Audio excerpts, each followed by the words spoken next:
This is the first case on Article 13 given in your case material. इससे पहले के जितने भी cases थे वो हमारे Article 12 पे थे, already we have discussed. Article 13 in this case, Lesha Madhav Banerjee was secretary of People's Publishing House. First para में आपको facts मिल जाएंगे तो facts बचाया करेंगे.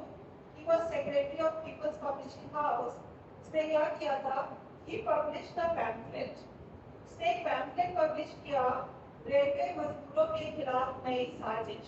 And for the purpose of publication of this pamphlet, he was required to take permission because this was a news sheet under the Press Emergency Act of 1931. और news sheet को publish करने का एक procedure था, permission required थी because उसने बिना permission के publish किया. So it was that this proceeding was initiated against him. Prosecution proceeding was initiated against him that he was to publish it without required authority. Now you are liable to face the consequences.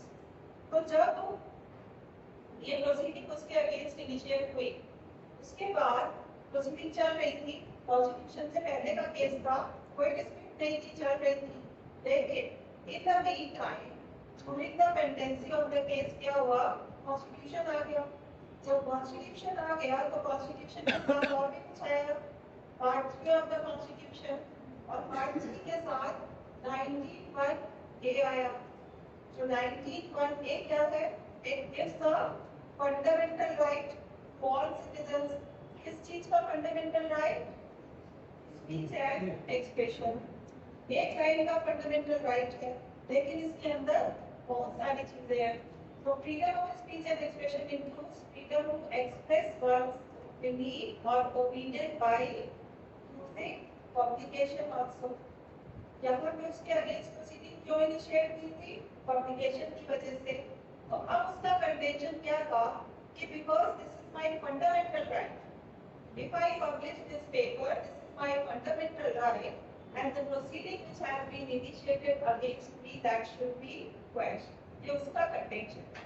But this contention was not accepted by the court. ने ये contention नहीं accept किया. दो reason मैंने आपको बताए थे. First of all, fundamental rights cannot be given retrospective effect. ठीक है? और 13(1) किस चीज की बात करता है? 13(1) कहता है कि law is void if it is inconsistent with. Inconsistent with what? Inconsistent with fundamental rights. तो फंडामेंटल राइट्स होने तो चाहिए. जब फंडामेंटल राइट्स थे ही नहीं तो इनकंसिस्टेंसी कैसे क्रिएट हो सकती है? Are you getting the point? क्यों रिट्रोस्पेक्टिव इफेक्ट नहीं दे सकते? 13(1) में लाने के लिए आप 1950 के बाद की चीजों को ला सकते हो. 1950 के पहले कैसे ला सकते हो? इनकंसिस्टेंसी कैसे होगी? इनकंसिस्टेंसी तो तभी होगी ना जब दोनों एग्जिस्ट करते हैं. अगर केवल एक चीज एग्जिस्ट कर रही है दूसरी नहीं कर रही, how inconsistency will be there? I'm getting my point. So that is why fundamental rights cannot be given retrospective effect, and 13(1) may not be applicable with retrospective effect. And the law which is exists, you all know that is a valid law for all other purposes. तो आपने जैसे मैंने आपको example देकर समझाया था कि exist के टाइम पे अगर सन की रेस अंत तक नहीं पहुंच रही, क्या इसका मतलब ये है कि सन है ही नहीं इस टाइम पे? सन इज स्टिल देयर, केवल उसकी रेस नहीं पहुंच रही है तो वो पोर्शन आपका शैडोड है. क्यों शैडोड है? क्योंकि मून आ गया बीच में. तो जैसे ही मून हट जाएगा वापस से आने लगेगी सन की रेस अंत तक. Similar is the case of laws and fundamental rights. कि जो लॉज है वो केवल सस्पेंड हुए हैं. क्यों सस्पेंड हुए हैं? क्योंकि they are in conflict with fundamental right. वो शैडोड हो गए. जैसे ही वो इनकंसिस्टेंसी रिमूव हुई law will be revived back. ये मतलब तो नहीं हुआ कि लॉ ही नहीं है वहां पे. आप लॉ को नहीं हटा सकते, law is still there. The only difference is वो पहुंच नहीं रहा है लोगों तक. तो that law which is still there that is valid for all past transaction. तो कॉन्स्टिट्यूशन के पहले के जितने भी ट्रांजैक्शन है उसके लिए that is a valid piece of legislation. आगे के लिए वो एथिक्स होगा तब तक जब तक कि वो इनकंसिस्टेंसी रिमूव नहीं पॉइंट हम स्टेट ऑफ पैरा नंबर 15 पे आते हैं।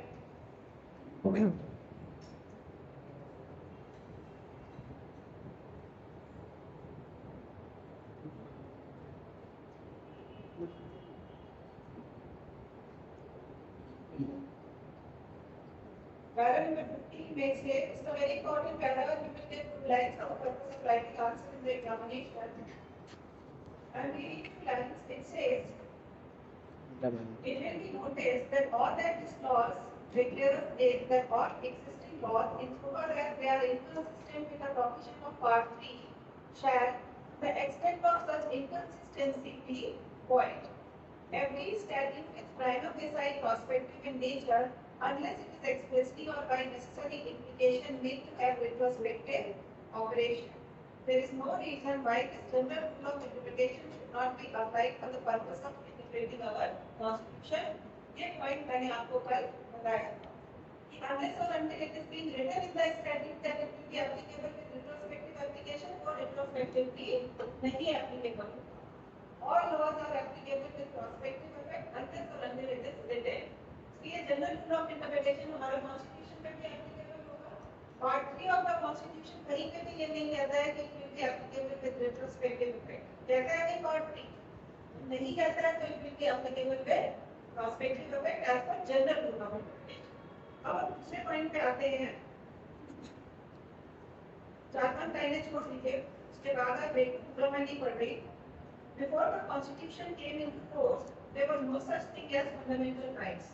What Article 13 provides is that all existing laws which grant the exercise of fundamental rights shall to the extent be void.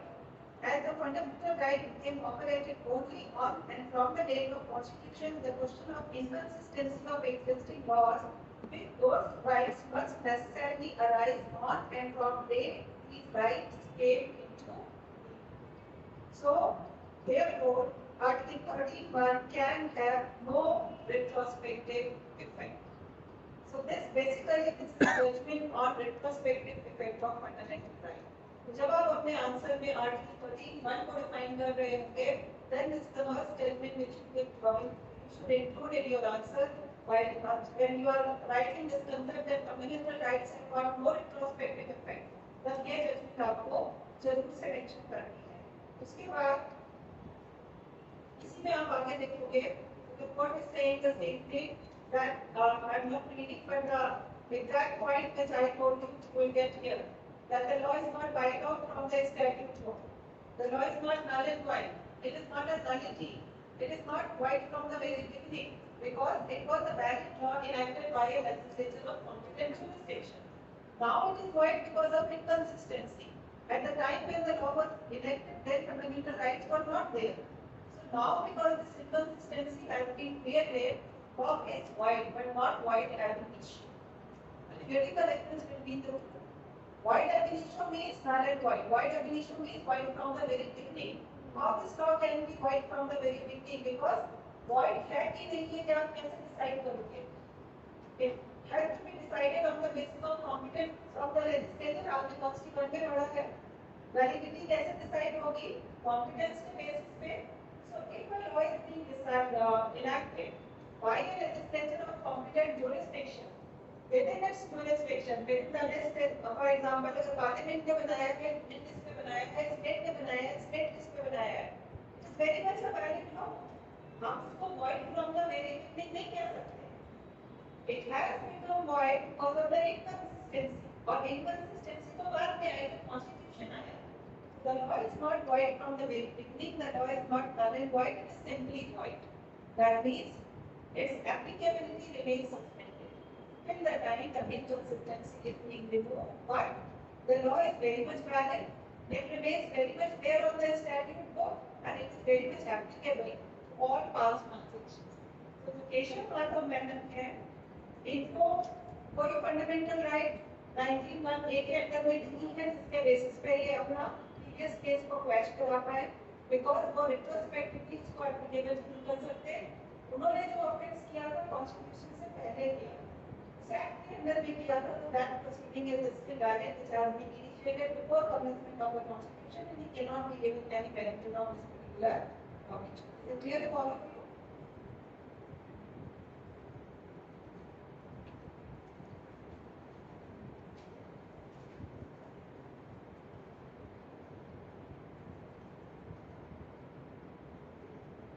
यहाँ पे अगर आप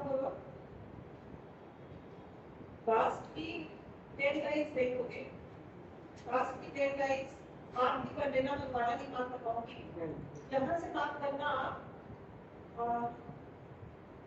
it has no retrospective effect and therefore an act was done before commencement of the Constitution in contravention of the provision of any law which after the Constitution becomes void with respect to the exercise of any fundamental right. The inconsistent law is not wiped out so far as the past act is concerned, for to say that it will be with the law retrospective effect. There is no fundamental right that a person shall not be prosecuted and punished for the offence committed before the Constitution came into force. ये तो fundamental right है ही। क्या ये fundamental right हमारा Constitution देता है कि अगर आपने कोई offence Constitution से पहले किया है तो आप prosecution नहीं होगा आपके उसके लिए? There is no such fundamental right. So contention of Keshav Madhavan was rejected by the court on these 2 points. एक तो retrospective applicability पे, and second, this point that there is no such fundamental right that a proceeding is being initiated against you offence committed before commencement of the Constitution, you shall not be prosecuted for that. Is it clear? इसमें एक ये वाली lines mark कर लीजिए। इसके अलावा वैसे आप पैरा नंबर 15 पूरा ही मार्क कर लो, आपको उसमें सब कुछ पैरा नंबर 15 मिल जाएगा। बीच का थोड़ा सा क्वेश्चन नहीं है रिलेटेड तो आप छोड़ देना, but शुरू की roughly 20 lines and last 10 lines of para number 50. 20 lines should be and last 10 lines.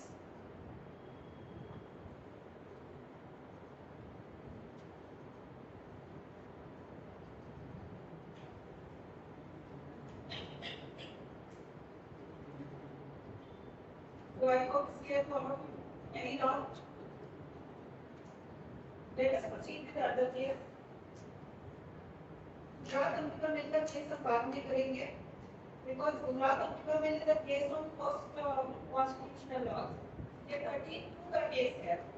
इसका case on applicability of doctrine of ethics under 13(2) because 13(1) में कोई dispute नहीं है। Everyone accept that yes, doctrine of ethics is applicable to 13(1). But what about 13(2), whether it is applicable on post constitutional laws or not, that was in dispute.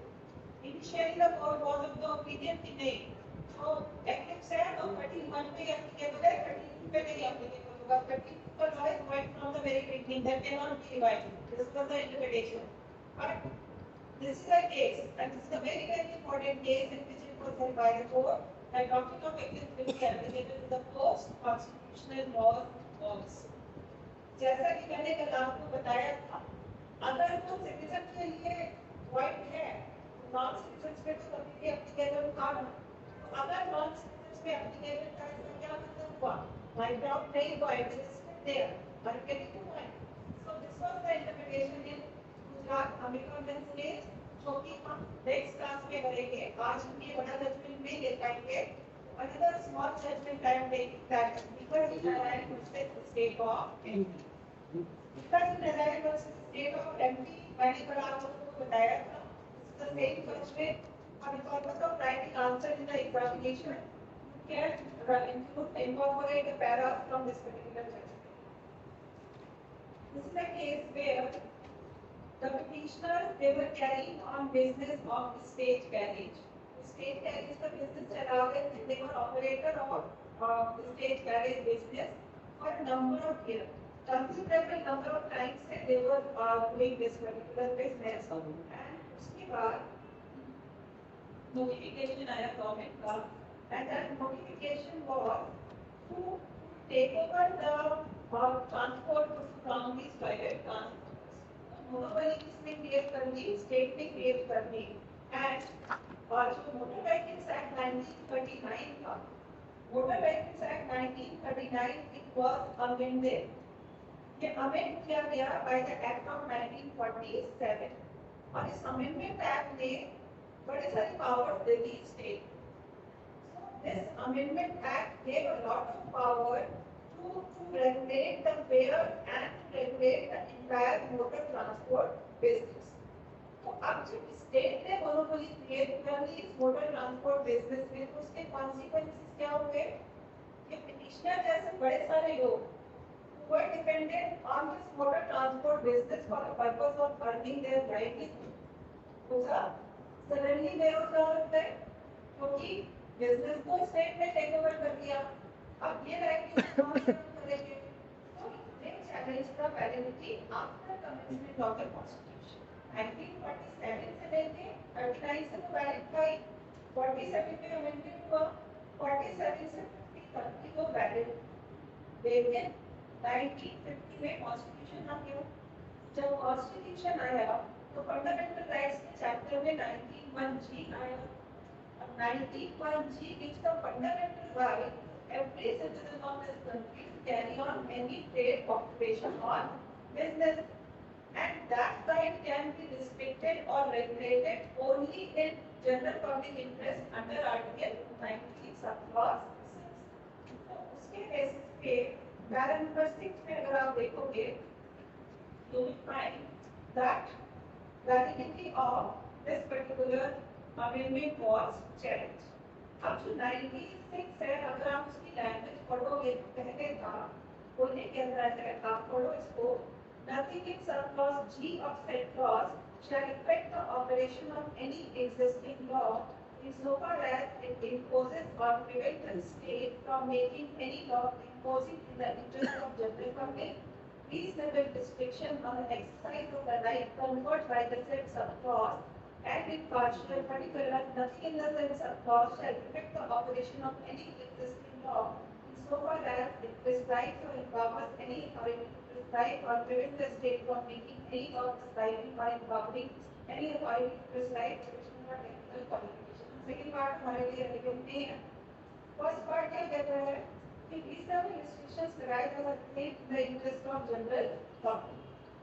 अब ये जो amending act ने किया था कि ये जो ट्रांसपोर्ट ऑपरेटर्स थे सारे के सारे प्राइवेट ट्रांसपोर्ट ऑपरेटर्स जो कि entirely dependent थे for the source of their livelihood on transport business उनसे सडनली वो चीज छीन ली गई तो क्या इसको हम reasonable restriction under general public interest ला सकते हैं obviously नहीं ला सकते ये तो contrary to general public interest है in general public interest कहाँ से हो गया because this particular legislation this amendment it was in conflict with 19G and it was not covered under 19(6). It was disregarded. This particular act, it remained suspended. It remained negliged. So 1950 को 47 से 50 तक valid था. 50 में आके जब ये challenge हुआ तो ये eclipse हो गया. अब eclipse हो गया तो shadow हो गया, dormant हो गया, applicable नहीं है. अब ये suspend हो गया. It remains suspended. Now, we all know that how this inconsistency can be removed. इसके लिए amendment करना होगा. या तो law को amend करेगी या फिर fundamental rights को amend करेगी. किसके पास constitution की copy है? Anyone have it? अब आप देखो amendment किया कैसे किया और क्या change लाया क्या?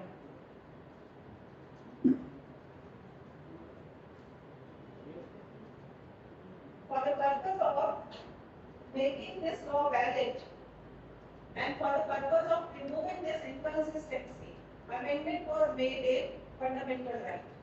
Amendment was made in 90 subclause 6. क्योंकि no freedom is absolute, every freedom is subject to restriction. Problem क्या थी कि अभी जो restriction था वो इसको अपने अंदर cover नहीं करना था. इसको brought किया for the purpose of removing inconsistency by first constitutional amendment. So 1951 में कॉन्स्टिट्यूशन अमेंड किया गया और सबक्लॉज 6 में सबक्लॉज 2 जोड़ा गया. आप सबक्लॉज 6 का पॉइंट नंबर 2 अगर पढ़ोगे क्या पॉइंट ऐड किया है I am reading it says the carrying on by the state or by the operation owned or controlled by the state of any trade business industry or service whether to the exclusion from complete or partial of citizen or other person. Are you getting? What kind of this amendment is being made? अभी तक क्यों validity challenge हुई थी, क्यों inconsistency थी, क्यों void था? क्योंकि कॉन्स्टिट्यूशन ये पावर नहीं दे रहा था स्टेट को कि वो मोनोपोली क्रिएट कर सके, क्योंकि कॉन्स्टिट्यूशन ये पावर नहीं कर दे रहा था कि आप सिटीजन को एक्सक्लूड कर सकते हो। अब ये प्रोविजन तो कंप्लीट पावर दे रहा है। It is very clearly saying that state can create monopoly, state can create monopoly in any trade business of industry. इस हद तक monopoly create कर सकते हैं, even to the exclusion of complete or partial. Complete आप citizens को completely exclude भी करके monopoly create कर सकते हो, even then it is justified. It will not amount to violation of fundamental right under Article 19, 1G of the Constitution. Are you getting what this amendment is? तो इस amendment के बाद क्या हुआ? तो inconsistency कटी, क्योंकि inconsistency क्यों थी? क्योंकि law was in conflict with fundamental right. जब fundamental right amend करके उन्होंने एक clause ला दिया कि state can create monopoly, तो inconsistency खत्म। जैसे ही वो inconsistency खत्म हुई, modify हो गया, ठीक है? लेकिन for a period of 1 year, the law remained active, that is from 1950 to 1951. एक साल के लिए लॉ एक फिक्स था, वही आपको यहाँ पे मिलेगा।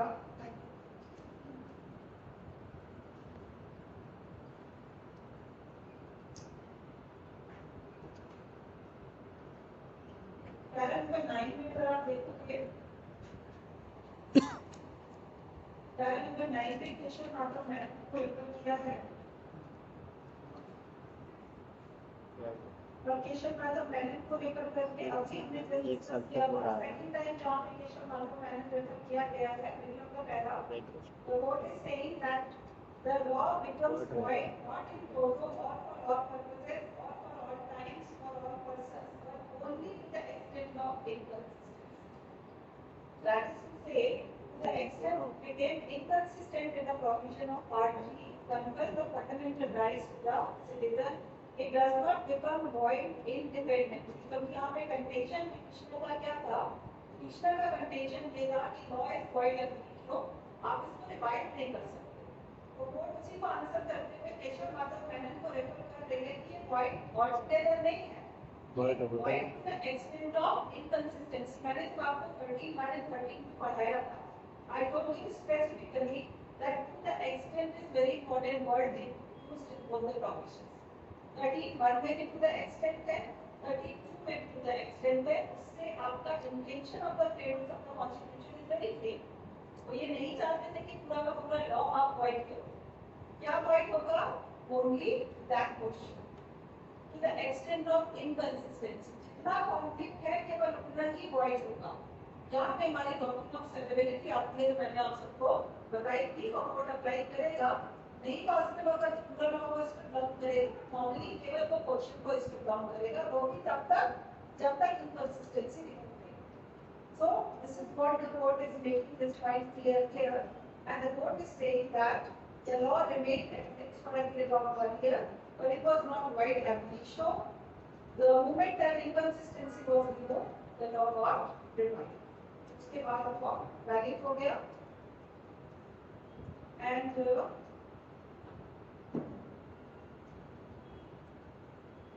वही चीज है मैं मेरी बात करती हूँ ठीक है आपको देना पिटिशन डिसमिस हो गई थी इसमें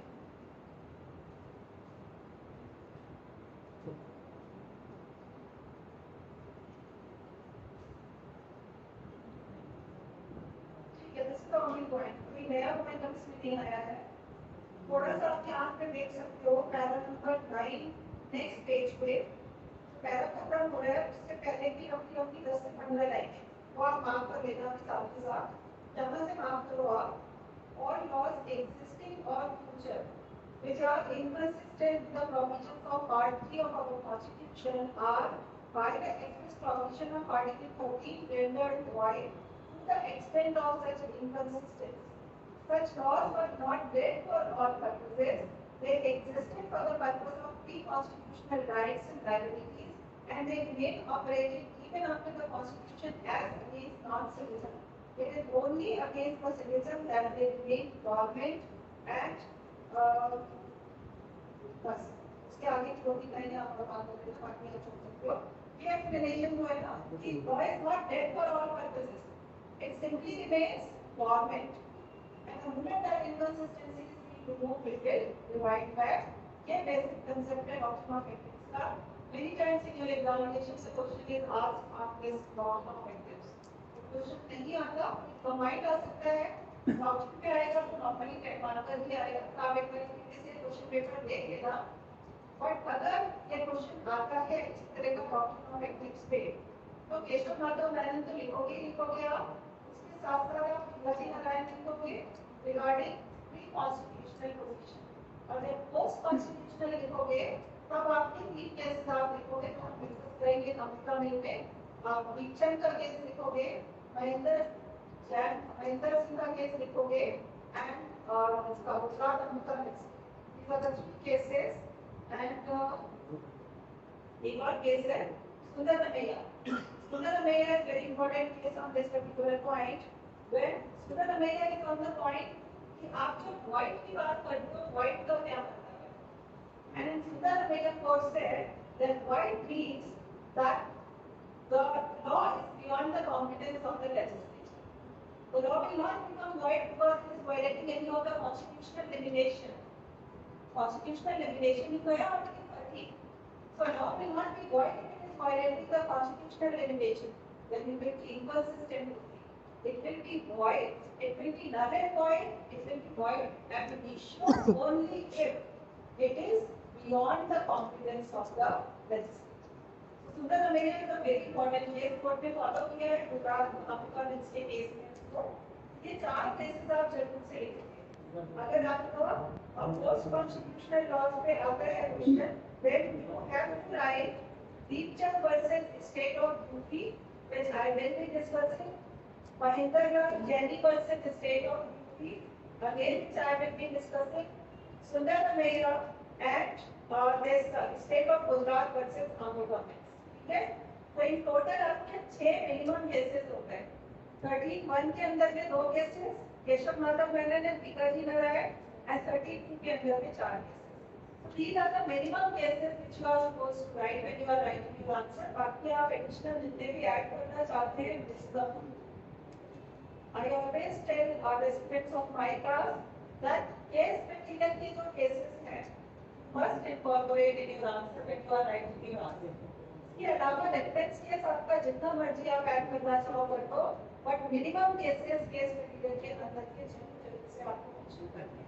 Not only in constitution but in all subjects. इसमें आप पहले रिपीट करना आप दो टीचर की नारायण के केस में पैरा नंबर 9 अभी पैरा नंबर 90 है उसका पैरा नंबर 9 सारा कुछ आपका पैरा नंबर 9 में ही पता हो जाएगा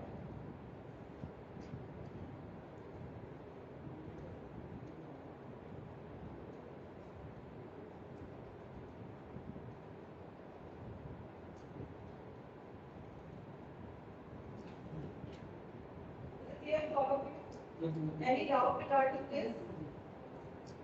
So, ये दो केस हमारे हो गए मैं आपको गुजरात अमृता की थोड़ी सी बैकग्राउंड दे देती हूँ क्योंकि हमारे पास टाइम है और अटेंडेंस मुझे देनी नहीं है क्लास होगा हमारे so I can utilize that time of attendance.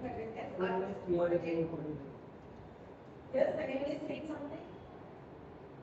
So, Gujarat Amrita के केस में क्या हुआ था?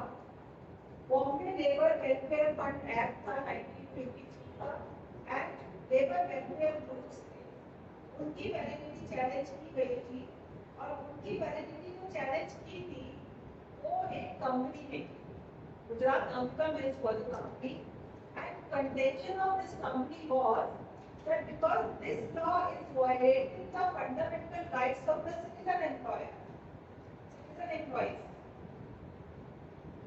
Try to understand the point which I am trying to convey.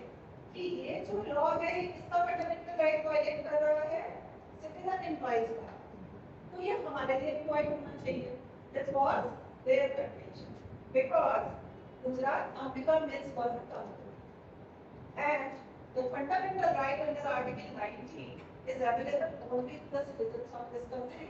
और citizens की भी बात करें तो natural born citizen.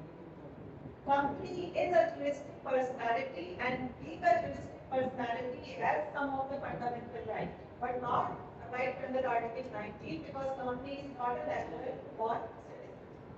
So सारा dispute यहाँ पे था regarding fundamental right under Article 19. 91G. अब क्वेश्चन यहाँ पे एक या दो इश्यूज थे, ये तो हम बाद में डिस्कस करेंगे।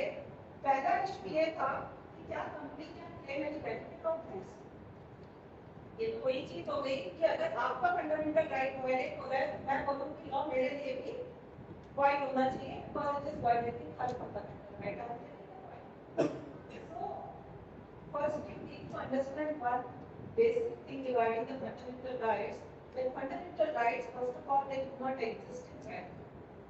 They are the rights which have been given to certain persons by the Constitution, and the violation of that right can be made only by that person who has been given that right by the Constitution. जिसको right दिया ही नहीं है, वो कैसे violation claim कर लेगा?